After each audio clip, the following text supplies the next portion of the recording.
Hi, I'm Mark Mazzaferro, Public Information Officer for the City of Vacaville, and this is another episode of the Vacaville View, coming to you today from the Solano County Fairgrounds in Vallejo. In this episode, we're going to meet the General Manager of the Solano County Fair. He's going to tell us what it's like on opening day of the fair, as well as what the future of the fair looks like. And we're also going to hear from our Code Enforcement Department and the City Attorney's Office.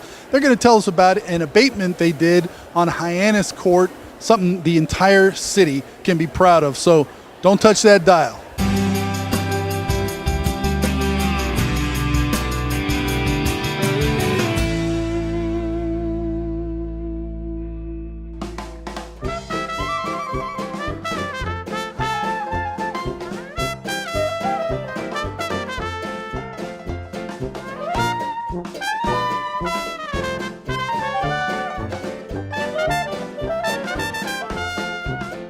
So we are here with Mike, the general manager of the Solano County Fair, and I'm not going to say his last name because it's worse than Mazzaferro, but tell us what your last name is, Mike. Paluszak. Paluszak, just like I said. So today's the opening day of the fair, the 65th time we've had an opening day, and what kind of emotions do you have on the opening day of the Solano County Fair? Opening day is the most exciting day of the year. I mean, we look forward to it all year long. We plan for it. The community plans for it and looks forward to it. This year especially, we've got great weather. We've got a super fair, and we couldn't be more pleased. Yeah, the fair, you know, it's gone through some changes, but kind of like the world has gone through changes, but it still has that down-home kind of comfortable feel that people look for. That's why they come here, isn't it? You know, the only thing that's constant is change, and fairs are no different. But we are we stay true to our heritage, our roots with agriculture, and all the great things that fairs stand for: blue ribbons, apple pies, corn dogs, carnival rides, and but we also celebrate today and cast a vision for the future. Now, me personally, I always have a corn dog at the fair. Is there any one thing you always do when you're here at the fair? Well, I have to say that that corn dog. I have a passion for corn dogs. I'm a purist. I eat them plain. But recently, I discovered a new, perhaps favorite at the state fair, and that stand is here, selling fudge puppies. They're pretty darn good. So fudge puppy is what? Tell me what a fudge puppy is. A Belgian waffle, dipped in chocolate, served with whipped cream and a cherry on top. It's spectacular. Oh, and that's out here on the in the Midway, huh? It's here at the fair. Okay. All right. Now we're in the City and County Expo. County and City Expo, and no, City and County Expo. I'm sorry. Excuse me. I'm sorry. When the county guy's holding the microphone. Silly me. Okay, all right, it's the let's see, the Vacaville. No, I like where you're going. It's the City and County Expo. Okay. Something we started about 5 or 6 years ago. Showcases every city in the county plus the county, and it really gives everybody an opportunity to see what the whole county is about.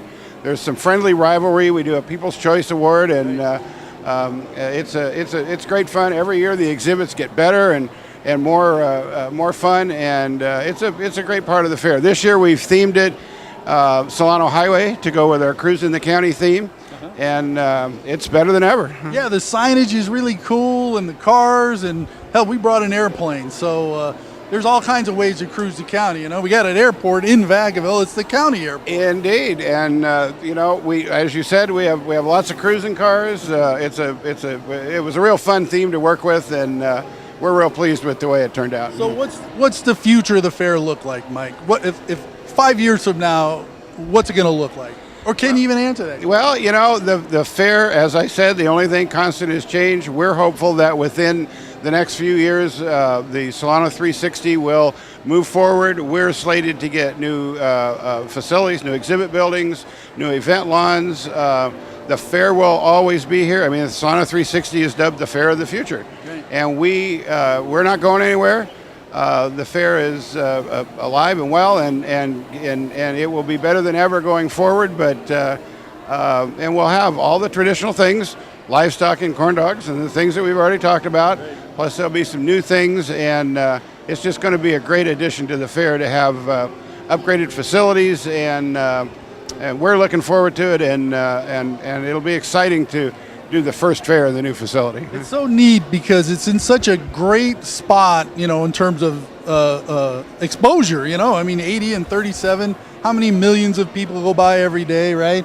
And to be able to like have a show place here will be so nice. It'll just make it that much more of an important event in Solano County. Well, you hit the key. I mean, this really is a hub of the Bay Area, and it's centrally located between several metropolitan areas, several major markets, and it's easy to get to with 2 major freeways right outside. It's a great location, and it's a great project. It's the perfect thing to put here to make Solano County and Vallejo just really the heart of the East Bay. So we're looking forward to this. Well, Mike, thank you for taking a little time out of the busiest day for you, I'm sure. You've been running around, I know, had the big opening ceremony, and now we're off and running, and looking forward to a great week here at the fair. Well, it's my pleasure always, and thank you again for participating, as always, in the City and County Expo.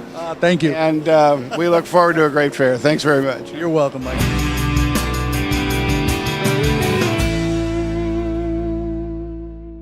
So the history on Hyannis Court was initially we went out in 2005 for illegally parked vehicles. It came to the attention of the city due to complaints that we received from the neighbors, both living on either side of the home and behind the home. And the structure itself had started to deteriorate. There were small holes appearing in the roof. Between 2005 and 2013, we went out multiple times, again for vehicles, the structures, homeless encampments, vandalism to the home that included gang graffiti.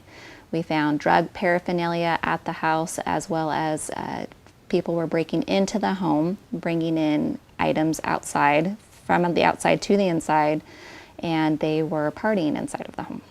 Just walking into the house was shocking. It was dilapidated. The roof was basically falling in on itself. There was insulation that was hanging out of the ceilings.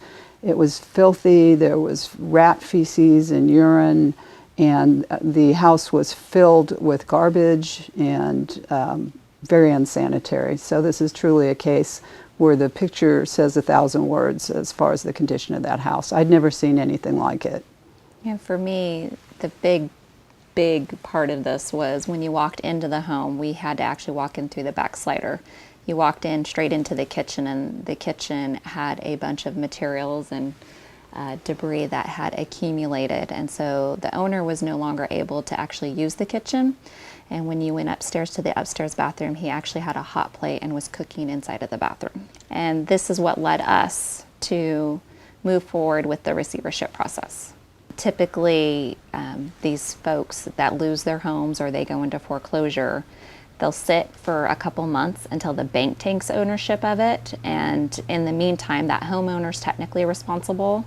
And then once that bank takes over, then we go to the bank in order to get these property fixed. But in this particular case, the house was owned outright, and we could not find him. And we also tried to contact his relatives and found a cell phone number and was trying to get a hold of him that way, but never could actually speak with him. We contacted the post office. We did a reverse lookup on his cell phone to see if there was an address listed, and everything came back to the property. So we were unable to find the owner. It doesn't happen most of the time, but the city has certainly dealt with other vacant properties. Our goal is always voluntary compliance, and this was really the first case that we felt we didn't have another choice but to request a receiver. Currently in the city of Vacaville, we have 2 to 3 other cases that could go down this path of receivership. A receivership is where you have substandard property and the property owner either can't or is unwilling to bring the property up to code. What the court does is they appoint a receiver. The receiver literally steps into the shoes of the property owner and has the authority to take out a loan on the property, hire a contractor, and bring the property up to code. What usually happens after the property is brought up to code is the property is sold to pay back the receiver's expenses, the contractor, etc. And the city also gets all of its staff time and expenses reimbursed. The receivership is a new proceeding for us, but it's becoming much more common in Solano County. For example, Fairfield just successfully rehabbed a property, a condominium complex, as I recall, and the city of Vallejo has been very proactive in filing receivership cases. So we think this is the trend of the future in those particular cases where we can't get compliance from the property owner. In the typical case, a court appoints a receiver who is usually a licensed attorney, and that is their area of expertise. In our case, the court did appoint a licensed attorney who specializes in receiverships up and down the state. We were very happy with him. He was very timely as far as getting the contractor out and rehabbing the house. His name is Dean Pucci of Jones and Mayer, and that is his expertise. So we knew we were in good hands. The receiver takes out a loan and it's secured by the property. And then once the property is sold, the loan is repaid. If the original owner does come back, of course he is no longer the owner, but he's entitled to recover any net proceeds after the receiver's been paid, the contractor, and the city. And what the receiver does is he deposits that money in the state treasurer's fund. There's no statute of limitations. The owner can claim that money at any time, and if it should happen that the owner's deceased, then his relatives can claim that money at any time. In most cases, a receivership takes a couple of months between the time a city files a request for a receivership and when the court appoints it. In our case, it took 5 months because we couldn't find the property owner, and we had to publish legal notice. We had to hire a private investigator to try to find the property owner. We contacted his family. We contacted his former place of employment, and so it took a little longer than most cases. The absence of the property owner, it was very frustrating to try to locate him, and because we couldn't locate him, it really did slow down the proceeding by a few months. It was an incredibly satisfying experience to be a part of this project. We were able to take a blighted house and turn it into the nicest house in the neighborhood, so it lifted up the neighborhood. Once the house was completed, there were multiple offers on the house. It was just a beautiful house. And in fact, it sold over the list price. And this project also really benefited the city because we were able to recover all of our staff time and all of the expenses of, having emergency weed abatements, and we got every penny back. This project was very rewarding to be a part of. It was nice to be a part of a team that came together to do something that was benefiting the city and that neighborhood. There were 5 different departments involved in this project. There was fire department, the police department, the city attorney's office, housing and redevelopment, and the building department. We also had to partner with members in our community as well. So the neighborhood was very excited from the first day that we really got going on this project. They had had multiple issues over the years with the condition of the home, and I think they really saw that the city cared what happened to this home and that we cared about their community. I actually went back just about 2 weeks ago, and the neighbor that lives adjacent to this house came out and said, "Hey, my street light's out," and she goes, "and I really want the street light on. Can you help me with that?" And of course I was able to get her in contact with the right person, but they're comfortable now when they see us, and so I feel that's important. It was truly a privilege to be part of a team effort and to see the final results with what was once a very, very blighted property. So if other people in the city notice a property similar to this one and they have any concerns, they can feel free to call the Fire Prevention Bureau at 449-5452. Please keep in mind if there is an immediate hazard or a safety concern, please do call 911. This was a unique project. We learned a lot. It was a long process. We had to go step by step, but to see the end result and to see the families around this property and how happy they are, and to see the new owners in their house, it was a privilege to be a part of this. Well, thanks for watching this episode of the Vacaville View. Remember, if you have any questions at all, you can give me a call at 707-449-5371 or email me at channel26@cityofvacaville.com. Thanks for watching.